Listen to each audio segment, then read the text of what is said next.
దేశవ్యాప్తంగా 4 రాష్ట్రాలతో పాటుగా ఒక కేంద్రపాలిత ప్రాంతంలో అసెంబ్లీ ఎన్నికలు జరిగేందుకు అక్కడ ఎన్నికల నగారా మోగింది. కేంద్ర ఎన్నికల సంఘం పశ్చిమ బెంగాల్, తమిళనాడు, కేరళ, అస్సాంతో పాటుగా కేంద్రపాలిత ప్రాంతమైనటువంటి పుదుచ్చేరిలో కూడా అసెంబ్లీ ఎన్నికలు జరిపేందుకు అక్కడ ఎన్నికల షెడ్యూల్ని అయితే విడుదల చేయడం జరిగింది. దీని ప్రకారంగా ఇప్పుడు కేరళ రాష్ట్రంలో ఏ పార్టీ అధికారంలోకి వచ్చేటువంటి అవకాశం ఉంది, ఏ పార్టీకి ఎన్ని స్థానాలు రాబోతూ ఉన్నాయి, ఎవరు మళ్ళీ ముఖ్యమంత్రి కాబోతున్నారు, అసలు అక్కడ క్షేత్రస్థాయిలో పరిస్థితి ఎలా ఉంది అనే దాని మీద ఒక సంస్థ సర్వే నిర్వహించడం జరిగింది. ఆ సర్వే నివేదిక ఎలా ఉందనేది ఒకసారి మనం పూర్తి స్థాయిలో విశ్లేషణ చేసుకునేటువంటి ప్రయత్నం అయితే చేద్దాం. కేరళలో మొత్తంగా 140 అసెంబ్లీ నియోజకవర్గాలు అయితే ఉన్నాయి.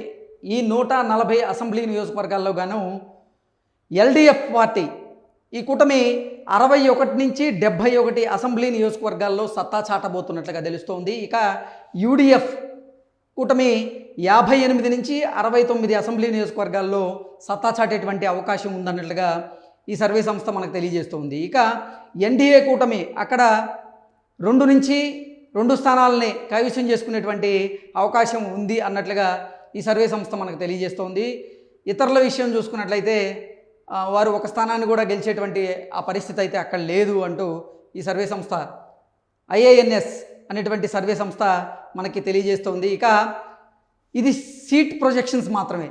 అంటే కేరళలో ఉన్నటువంటి 140 అసెంబ్లీ నియోజకవర్గాలకు గాను ఎల్డిఎఫ్ అనేటువంటి కూటమి 61 నుంచి 71 స్థానాల్లో సత్తా చాటేటువంటి అవకాశం ఉందని, అలాగే యూడిఎఫ్ అనేటువంటి కూటమి 58 నుంచి 69 స్థానాల్లో సత్తా చాటేటువంటి అవకాశం ఉందని, ఎన్డీఏ కూటమి 2 స్థానాల్లో మాత్రమే సత్తా చాటేటువంటి అవకాశం ఉందని, ఇతరుల ప్రభావం అక్కడ ఉండదు అంటూ సీట్ షేరింగ్ గురించి అయితే ఈ సర్వే సంస్థ మనకు తెలియజేస్తుంది. ఇక ఓట్ షేర్ విషయానికి కనుక వస్తే ప్రొజెక్షన్స్ ఎలా ఉన్నాయనేది కనుక చూస్తే ఎల్డిఎఫ్ కూటమి ఈ కూటమికి 42 నుంచి 43% ఓట్ షేర్ వచ్చేటువంటి అవకాశం ఉంది అన్నట్లుగా ఈ ఒపీనియన్ పోల్ మనకు తెలియజేస్తుంది. ఇక యూడిఎఫ్ కూటమికి 41 నుంచి 42% ఓట్ షేర్ రాబోతున్నట్లుగా ఈ సర్వే సంస్థ తెలియజేస్తోంది. ఇక ఎన్డీఏ కూటమికి 12 నుంచి 13% ఓట్ షేర్ వచ్చేటువంటి అవకాశం ఉంది అన్నట్టుగా ఈ ఐఏఎన్ఎస్ సంస్థ చేసినటువంటి ఒపీనియన్ పోల్ ప్రకారంగా తెలుస్తోంది. సో మొత్తంగా చూసుకున్నట్లయితే 140 అసెంబ్లీ నియోజకవర్గాల్లో జరగబోతున్నటువంటి అసెంబ్లీ ఎన్నికల్లో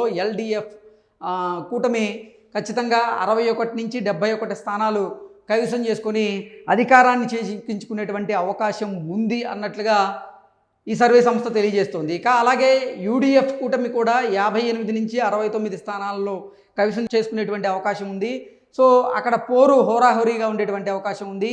హంగ్ కూడా ఏర్పడేదానికి ఛాన్స్ ఉంది అన్నట్లుగా ఇక్కడ ఈ సర్వే సంస్థ అయితే మనకు తెలియజేస్తుంది. ఎందుకంటే ఎల్డిఎఫ్ కూటమికి యూడిఎఫ్ కూటమికి ఓట్ షేర్ కనుక మనం చూసుకున్నట్లయితే 0.59% నుంచి 1% మాత్రమే ఉండేటువంటి అవకాశం ఉంది.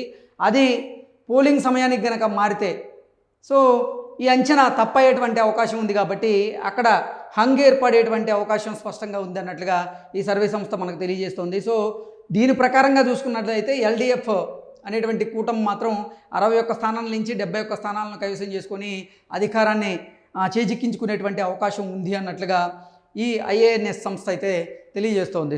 ఇక కేరళం రాష్ట్రంలో ఓటర్లు ఎంతమంది ఉన్నారు, పోలింగ్ స్టేషన్లు ఎన్ని ఉండబోతున్నాయి అనేది కనుక మనం విశ్లేషణ చేసుకుంటే అక్కడ కేరళంలో 140 అసెంబ్లీ నియోజకవర్గాలు ఉండబోతున్నాయి.